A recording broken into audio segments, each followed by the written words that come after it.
हरिः ओम् महासुताय सुसेना इन्द्रो वृद्धस्रवाः स्वस्ति नः भोखा विश्वा गुरुसाक्षात् परब्रह्म तस्मै श्रीगुरवे नमः अखण्डमण्डलाकारं व्याप्तमेन चराचरं तद्वदं दर्शितं येन तस्मै श्रीगुरवे नमः।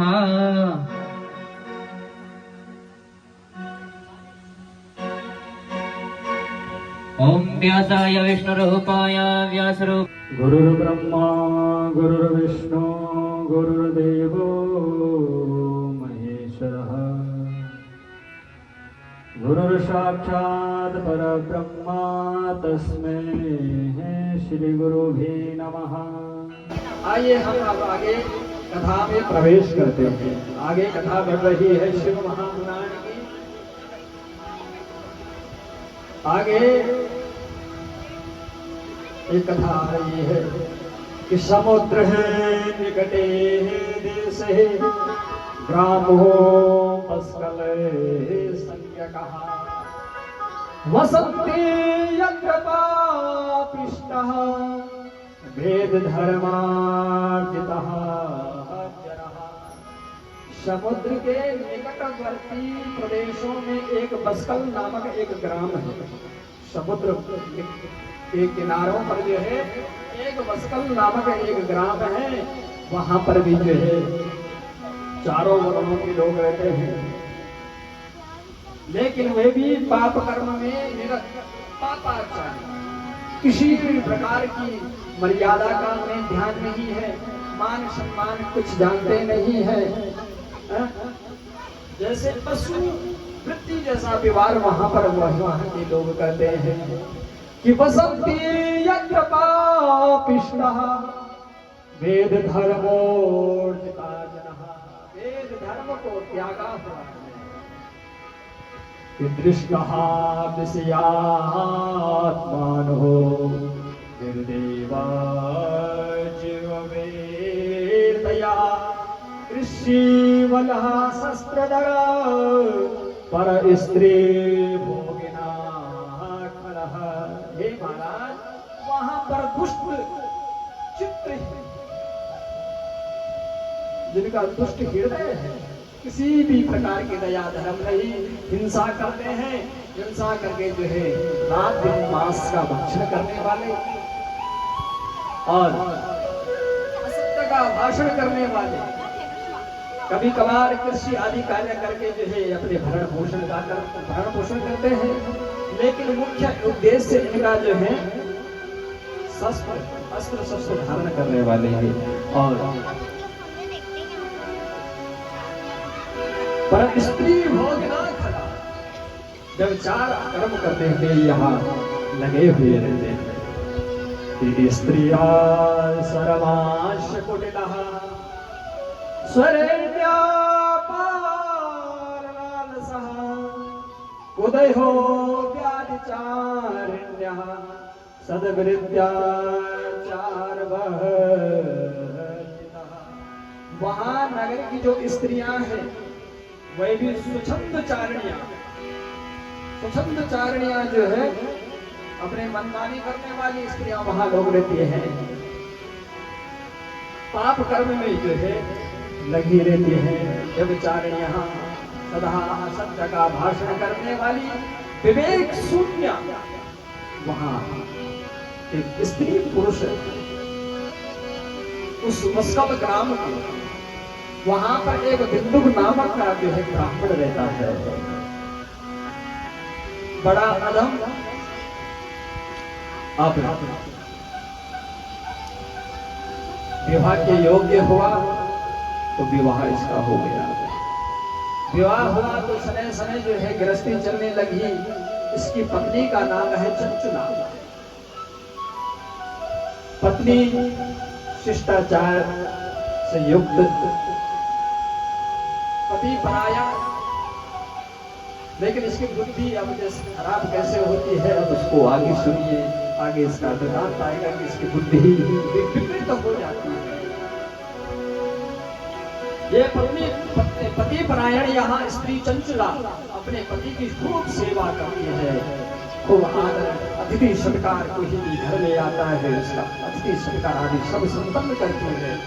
एक दिन क्या हुआ कि सपत्नीं चंचलां नाम हित्वा नित्यं सुधार्मिणीं रेमे सा वैश्या दृष्टः स्मरमाण प्रपीडितः। लेकिन जो बिंदुक है यहाँ सदा सर्वदा जो है पापाचार में ही लगा रहा, कभी भी चंचला का इसने ध्यान नहीं रखा, कभी उसकी मनोकामनाओं को उसने पूर्ण नहीं किया, और ये सदा जो है पाप कर्म में ही लगा रहता है। और घर में भी कभी समय से नहीं आता है तो 6 महीने 7 महीने इत्यादि में जो यही घर आता है। किसी प्रकार का ध्यान इसका चंचला के प्रति नहीं है। अब जब चंचला को पता लगा कि मेरा पति व्यभिचारी है, पापाचारी है, दुराचारी है, उसको बड़ा क्रोध आया। मैं इसके निमित्त यहाँ घर में बैठी हुई हूँ और ये मेरा पति जो है पापाचार कर रहा है, वैश्यवृत्ति से अपना जीवन चला रहा है। अरे ये महामूर्ख मेरा पति, जब इसने ही ऐसा कुकृत्य कर्म अपना लिया है तो मैं भी अब इसके निमित्त पति परायण रहकर यहाँ बैठी नहीं रहूंगी, और मैं भी आज से सुषुप्त चारिणी हो जाती हूँ। और आज चंचला ने भी अपने मन को जो है सुषुप्त चारिणी बना लिया।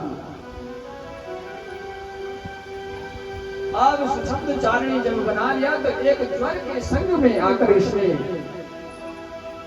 कुकृत्य कर्म जो है यहाँ ज्वर के संग में आकर इसने हिला प्रेम प्रसंग होने लगा कि जारेण संगता रात्रो रेमे पापेन गुप्ततः पतिं दृष्टिं वाञ्छयत्वा भ्रष्ट सत्त्वः कुमार्गकः।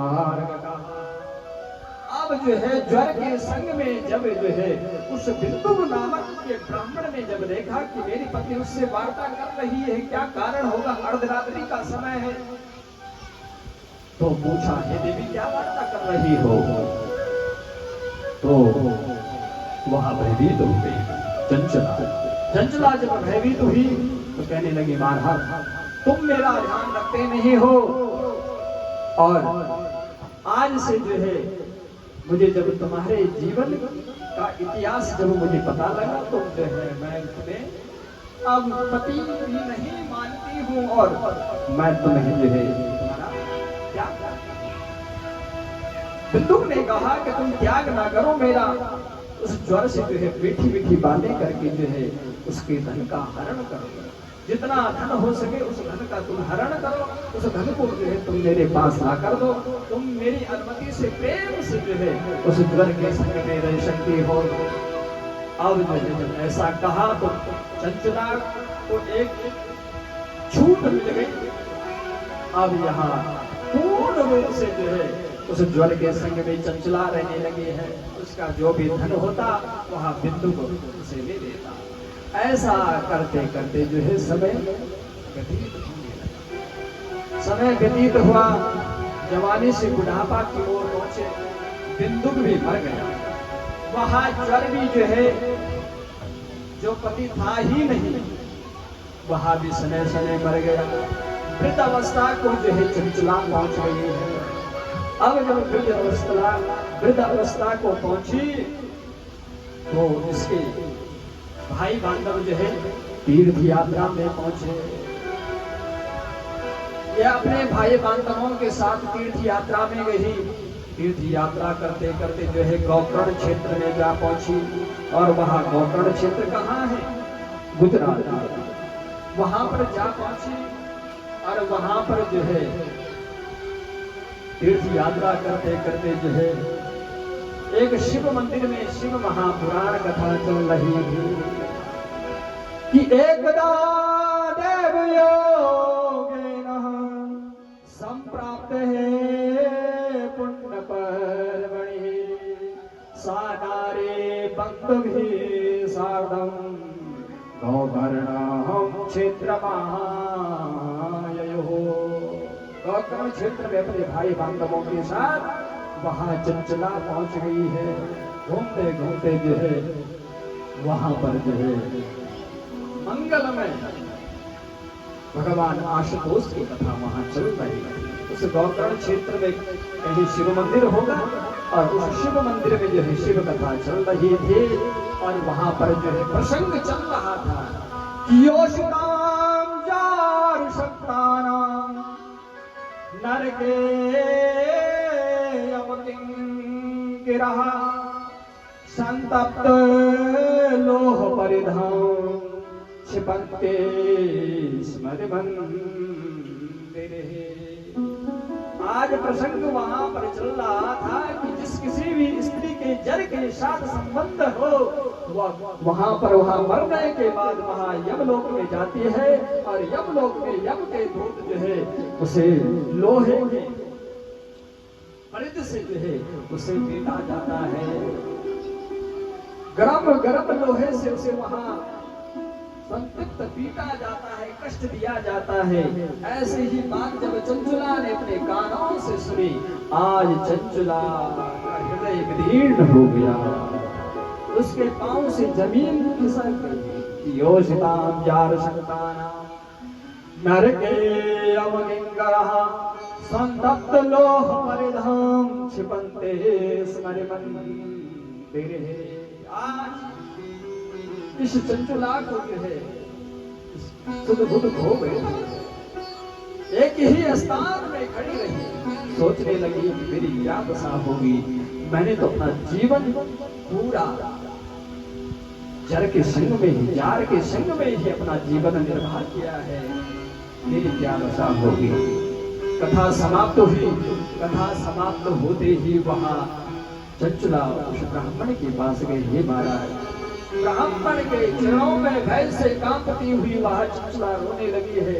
हे महाराज, मेरे जीवन की रक्षा करो, मेरे प्राणों की रक्षा करो, मेरे परलोक की रक्षा करो, क्योंकि मैं महापापनी हूँ, मैं अभागिनी हूँ, मैं अति उल्टा हूँ, मैं कुलहीन नासिनी हूँ, मेरी रक्षा कीजिए। है क्या कहती है कि ब्रह्मन् त्वं शृणो वत्सद प्रत्यः भजन्यत्यां स्वधर्मकं श्रुत्वा मामुत्तर स्वामिन् कृपां कृत्वा तुलामपि। हे ब्राह्मण देवता, मेरे ऊपर कृपा कीजिए, मेरी दुर्गतियों का शमन कीजिए, क्योंकि मैं नरक गामिनी हूँ। मेरा थोड़ा ही समय बचा हुआ है, मैं तुम्हें अब नरक गामिनी होने वाली हूँ। परंतु हे महाराज, हे ब्राह्मण देवता, जैसे ही मैंने आप की वैराग्य युक्त रश्य ये बातें मैंने जैसे ही सुनी, आपके प्रवचन को सुनकर जो है मुझे बड़ा भय लग रहा है, क्योंकि मेरा जीवन, मेरा सारा जीवन जो है पाप से युक्त है। कि यस्यामि दुर्गतिं कामकां घोरां कष्टदायिनीं भोगे यासति मां तत्र कुमारागतिमहान्। न जाने किस घोर नरक में जो है मुझे पड़ना पड़ेगा और कौन कौन से महान कष्ट जो है मुझे वहां उठाने पड़ेंगे। मुझे जो है मृत्यु काल में उन भयंकर यमदूतों से भयंकर डर लग रहा है। जब वहां आएंगे मुझे पकड़ कर ले जाएंगे और फिर मुझे बांध कर वहां पर पीटेंगे। हे महाराज, उस कष्ट से मेरी रक्षा कीजिए। है कि कथां सह्य से नरक है खंड सो देह कृतांतरम यातनां तत्र महते दुःखदां तदशेषितः। न जाने मेरे शरीर के कितने टुकड़े वो यम के दूत करेंगे। है उस महान यातना को देने वाले यमदूतों से मैं उस यातना को कैसे सहन कर पाऊंगी। हे महाराज रोने लगे कि हा विदे मां महापाप है दत्वा दुष्टे वसिं हटा अपेति यत्वा धर्मान् सर्व हाय विधाता, मुझ पापी को आपने हठात ऐसी बुद्धि क्यों दी? उस समय मुझे इस प्रकार ज्ञान क्यों नहीं हुआ जो ज्ञान मुझे आज हो रहा है? आज विधाता को पुकारने लगी हुई है चंचला और कह रही है कि मैं चाहे सैकड़ों लाखों अश्वमेघ यज्ञ कर लूं, वाजपेयी यज्ञ कर लूं, लेकिन मेरा पाप जो है क्षमा योग्य नहीं है। मेरा पाप नहीं सकता, मेरा पाप जो है क्या है? मेरा पाप जो है गल नहीं सकता। चाहे सैकड़ों करोड़ों वाजपेयी यज्ञ या अश्वमेघ यज्ञ कर लूं, फिर भी जो है मैं शुद्ध नहीं हो सकती। क्या कहती है कि किम करोमि को गच्छामि कं वा शरणं माश्रये कास्त्रायते मां लोकस्मिन् पतन्ते नरकाः रणभिः। हे विधाता, कहाँ जाऊं, क्या करूं? किम करोमि, कौन सा कार्य करूं? को गच्छामि, कहाँ जाऊं? कं वा शरणं माश्रये, किसके शरण को ग्रहण करूं? कास्त्रायते मां लोक, मुझे कहीं भी शांति नहीं मिलने वाली है। मेरा पतन निश्चित है, मैं नरक को अवश्य जाऊंगी। ऐसा यहाँ सोचने लगी है और बारंबार ब्राह्मण देवता के चरणों में जो है कहती है कि तुमेव गुरुर् ब्रह्मा त्वं माता त्वं पिताश्च उद्धारो धर्मां दीनः तमेव शरणं गता। हे गुरु, तुम्हें ही पिता हो, तुम्हें ही माता हो। अगर संसार में धरती का कोई भी नहीं है तो जो है उसका गुरु, उसकी माता पिता का स्थान प्राप्त कर सकता है। शास्त्र ने आज्ञा दी है, अगर किसी के माता पिता भाई बांधव सब समाप्त हो जाए तो उसका गुरु उसकी माता पिता के स्थान को, उस पद को प्राप्त कर सकता है। त्वमेव मे गुरुर् ब्रह्मा त्वं माता त्वं पितासि च उद्धारो धर्मां दीनं तमेव शरणं गता। मैं तुम्हारी शरण में आया हुआ हूँ, आई हूँ। हे ब्राह्मण, तुम मेरी माता हो, तुम मेरे पिता हो, तुम भाई बांधव, तुम ही सगा हो, मेरी रक्षा कीजिए। कोई मुझे ऐसा उपाय बताओ जिससे मैं नरक गामिनी न हूँ, उस नरक यात्राओं से मैं छूट जाऊं। ऐसा कोई उपाय बताओ। तब जो है ब्राह्मण देव ने कहा, सुनो कि दृष्टयः काले प्रबुद्धासि शिवानुग्रहतो वराम् इमां शिवपुराणस्य श्रुत्वा वैराग्यवत् कथा। आज ब्राह्मण देवता ने कहा, हे चंचला, सौभाग्य की बात है कि तुम्हें चेत आ गई है। आज तक तो तुम अचेत थी, शरीर ही अचेत हो ऐसा ही नहीं है, बुद्धि भी अचेत हो जाती है कभी कभार। सौभाग्य की बात है कि भगवान शंकर की कृपा से जो है तुम्हें चेतना आ गई है, तुम्हें सद्बुद्धि प्राप्त हो गई है। शिव महापुराण की इस वैराग्य युक्त कथा से और कोई श्रेष्ठ नहीं है। यहाँ वैराग्य युक्त कथा है, इससे श्रेष्ठ और कोई कथा नहीं है। तुम्हें समय पर चेतना हो गई है, यही शिव की अनुग्रह है। अब तुम डरो मत, तुम घबराओ मत, तुम क्या करो? शिवानुग्रहता सर्वं पापं सत्य हो विनश्यति। शिवानुग्रहतो सर्वं, जो शिवानुग्रह अर्थात शिव की जो शरण में जाता है, शिव का अनुग्रह जो स्वीकार करता है, सर्वं पापं सत्यो विनश्यति, उसके क्या होते हैं? सारे पाप विनश्यति हो जाते हैं। विनाश हो जाते हैं। चाहे कितना महान पापी क्यों ना हो, लेकिन जो शिव अनुग्रह को स्वीकार करता है, शिव तत्व को जो समझता है, शिव तत्व को जो मानता है, उसी के ही पाप, जो सात्विक वृत्ति हो, जो मानना ही ना हो, जो किसी की अनुग्रह ही न मानता हो, जो ये कहता हो अरे कोई नहीं, भगवान कुछ नहीं होता है, तो उसके पाप महाराज और बढ़ जाते हैं। लेकिन जो शिव अनुग्रह को स्वीकार करता है, उसके सारे पाप तत्क्षण समाप्त हो जाते। ब्राह्मण ने कहा तुम डरो मत देवी, अब जो है तुम शिवानुग्रह को स्वीकार करो, और जो शिवानुग्रह को स्वीकार करते हैं सर्वम पापम सत्यो विनश्यति, सारे पाप उसके समाप्त हो जाते हैं। और कहा है अब जो है तुम्हें क्या करना चाहिए, शिव का ही ध्यान तुम्हें करना चाहिए, शिव का ही वंदन तुम्हें करना चाहिए।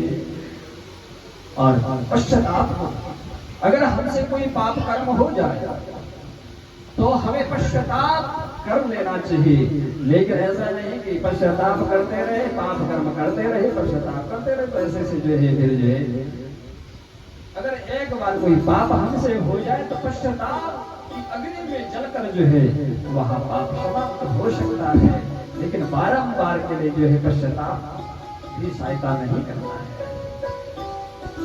अब इधर जो है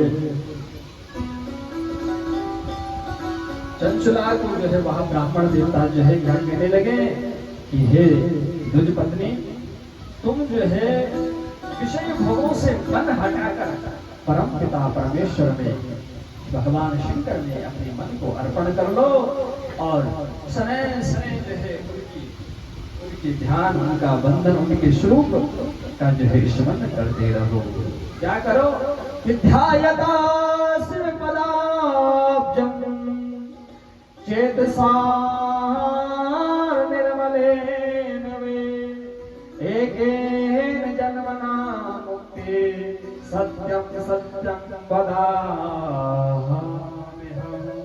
एकेन जन्मनेन मुक्ति। तुम ध्याये शिव पादाब्ज चेतसा निर्मलेन वे, निर्मल मति से जो है तुम क्या करना होगा, शिव पादाब्ज, शिव के स्वरूप का ध्यान करो निर्मल मति से। एक जन्मनः मुक्ति, एक ही जन्म में तुम्हें मुक्ति प्राप्त हो जाएगी। सत्यम सत्यम वदः, मैं सत्य कह रहा हूं। ब्राह्मण देवता आज चंचला से कह रहे हैं, लेकिन शर्त रखी कि निर्मल है, निर्मल मन जन सो मोहि पावा, निर्मल मन जन सो मोहि पावा, निर्मल जन सो मोहि पावा, निर्मल मन जन सो मोहि पावा, मोहि कपट छल छेद नभावा, मोहि कपट छल छेद नभावा, मोहि कपट छल छेद नभावा, मोहि कपट छल छेद नभावा, मोहि कपट छल छेद नभावा।